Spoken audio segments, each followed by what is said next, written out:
হ্যাঁ হ্যালো ভাতিজা। হ্যালো, হ্যাঁ কাকা নিও কি ও কাকা এত রাইতে ফোন দিলেন? ওই রাত এত বেশি হয় না তো, মাত্র রাত 2টা বাজে। আচ্ছা যাই হোক, তোমার তো আর কি কল দিছিলাম হইলো গিয়া, ঘরে তো নতুন ওয়াইফাই এর লাইন লাগাইছে আর কি। এখন ওয়াইফাই এর লাইনটা মোবাইলের সাথে কিভাবে কালেকশন দিব ওইটার জন্য আর কি। আরে কাকা এত রাইতে আপনি ওয়াইফাই দিয়ে কি করবেন? আরে ভাতিজা, তুমি বুঝতেছো না কেন? তোমার কাকিটা বাইট নাই। তোমার কাকি বাইট না থাকলে রাত 2টা আমার কাছে তো হইলো সন্ধ্যা। হালায় দিন দিন নষ্ট হইতাছে। আচ্ছা যাই হোক কাকা, আপনি আপনার মোবাইলের সেটিং এ ঢুকেন। হ্যাঁ ভাতিজা, কিয়া সেটিং এ যাওয়া লাগবো? আচ্ছা ঠিক আছে, আমি সেটিং এ যাইতাছি। এই যে সেটিং এ গেলাম, তারপরে কই যাবো?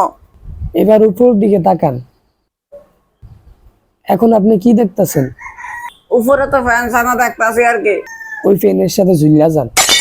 হালা নষ্ট না? हे प्रभु हे हरि नाम। बेकार है भैया, मैं तो टूट गया मैं तो अब